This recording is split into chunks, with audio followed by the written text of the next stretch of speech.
Ang kasalukuyan, ang kaulapan dulot ng Bagyong Christine ay sakop na ang halos buong bansa. Kasalukuyan, ang layo ng sentro ng Bagyong Christine ay nasa 360 kilometers silangan ng Daet, Camarines Norte. Napanatili ang lakas ng hangin malapit sa gitna ng bagyo, nasa 75 kilometers per hour, samantala ang pagbugso ng hangin maabot sa 90 kilometers per hour. Inaasahan na ito'y kikilos sa direksyong northwest sa bilis na 10 kilometers per hour. At kasalukuyan, nakaranas po tayo ng pag-ulan. Ano po yung malalakas na pag-ulan dito sa Luzon, lalo po sa may Southern Luzon, Bicol Region, at yun hindi po sa Visayas, particularly sa Eastern at Central Visayas. So marami pong lugar ang nasa ilalim ng tropical cyclone wind signal, halos buong Luzon at ilang bahagi ng Visayas.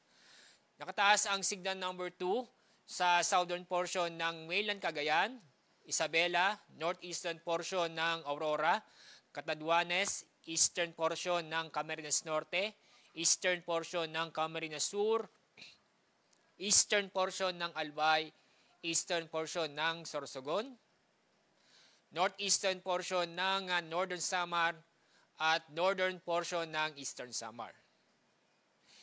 Signal number 1 ay nakataas sa Ilocos Norte, Ilocos Sur, La Union, Pangasinan, Apayao, Kalinga, Abra, Mountain Province, Ifugao, Benguet, Batanes, lalabing bahagi ng Cagayan, kasama ang Babuyan Islands, nalalabing bahagi ng Quirino, Nueva Vizcaya, nalalabing bahagi ng Aurora, buong Nueva Ecija, Tarlac, Zambales, Bataan, Pampanga, Bulacan, Metro Manila, Cavite, Laguna, Batangas, Rizal, Quezon, kasama ang Polillo Island, Occidental Mindoro, kasama ang Lubang Island, Oriental Mindoro, Masbate, kasama ang Ticao at Burias Island, Marinduque, Romblon, nalalabing bahagi ng Cam Norte, nalalabing bahagi ng Cam Sur,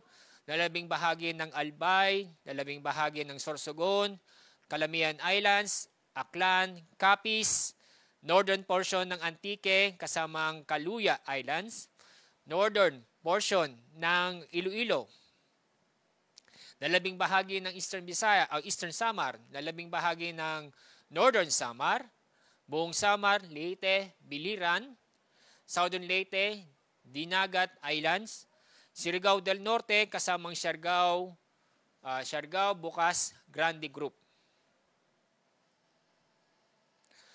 At narito naman ang pagtaya po natin sa pag-ulan. So may naasahan ngayong araw hanggang susunod, hanggang Huwebes o Biyernes na malalakas o matitinding pag-ulan. Ngayong araw hanggang bukas na gabi, may naasahan na intense hanggang torrential na pag-ulan sa Catanduanes, Camarines Norte, Camarines Sur, Arbay at Sorsogon. Samantala, heavy to intense na pag-ulan sa Masbate, Samar, Eastern Samar, Northern Samar, Cagayan, Isabela, Aurora at Quezon. Moderate to heavy rains sa lalabing bahagi ng Cagayan Valley, buong Cordillera, lalabing bahagi ng Central Luzon, lalabing bahagi ng Calabarzon, Metro Manila, Mindoro Provinces, Romblon, Marinduque, Calamian Islands, at lalabing bahagi ng Visayas. So halos buong Luzon ng Visayas makakaasan o makakaranas ng malalakas o matitinding pag-ulan. Mula bukas ng gabi hanggang Thursday ng gabi, may inaasahan pa rin tayong intense hanggang torrential na pag-ulan sa Isabela, Cagayan, Apayao at Ilocos Norte.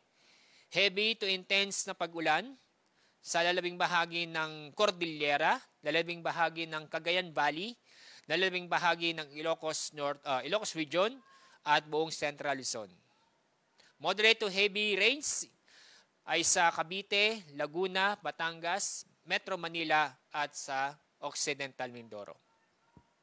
Pagdating naman ng Thursday evening hanggang Friday evening, inaasahan na heavy to intense na pagulan sa Ilocos Region, Zambales at Bataan. Moderate to heavy rain sa buong Cordillera, Tarlac, Pampanga at Occidental Mindoro. At dahil dito, sa mga pagulan o matitinding pagulan ating inaasahan ngayon hanggang sa mga susunod ng araw, patuloy pa rin tayong mag-ingat. Alerto dahil nandiyan pa rin po ang banta ng pagbaha at pagguho ng lupa. Ngayong araw, may inaasahan na malalakas na hangin sa Mimaropa, Visayas at Mindanao. Sa araw ng bukas may inaasahan na malalakas na hangin sa Mimaropa, Visayas, Mindanao. Sa araw ng Huwebes, inaasahan pa rin ng malalakas na hangin sa Mimaropa, Bicol Region, buong Visayas, Basilan, Sulu, Tawi-Tawi, Zamboanga del Norte, Lanao del Sur, Northern Mindanao, Dinagat Islands, Surigao del Norte, Davao del Sur at Davao Oriental.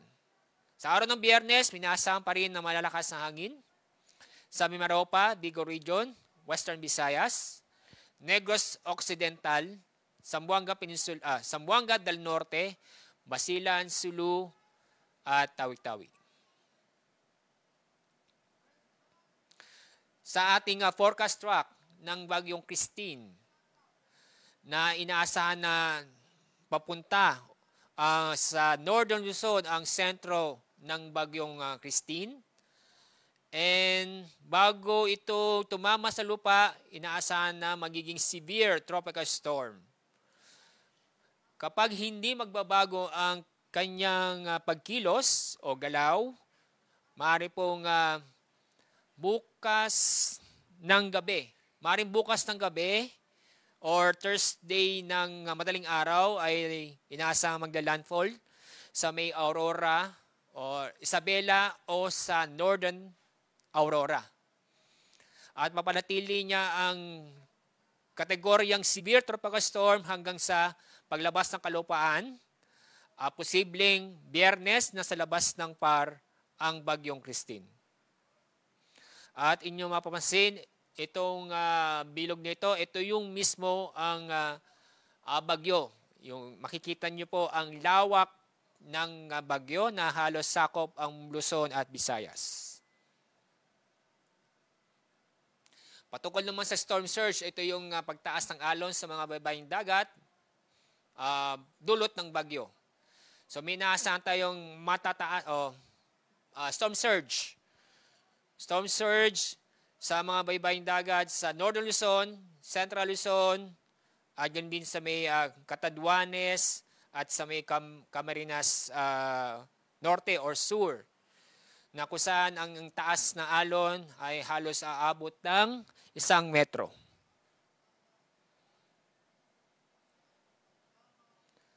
At dahil pa rin sa bagyo, may matataas na alon na aabot halos sa 5 metro. Dito sa northern at eastern seaboard ng Luzon at eastern seaboard ng Visayas. Ito yung mga lugar po na sila ng gale warning ay sa Batanes, Cagayan, kasama ang Babuyan Islands, northern coast ng Ilocos Norte, Isabela, Aurora, Pulilo Islands, Camarines Norte, Camarines Sur, Catanduanes, Albay, Sorsogon, Masbate, Northern Samar, eastern coast ng Eastern Samar at yung Samar. So, pag mayroong gale warning, automatic bawal po malaot ng ating mga kababayan. Sa lugar nito, lalo po sa ilalim ng tropical cyclone wind signal. Dahil po sa mataas ng alon, halos 5 metro po ang inaasang taas ng alon.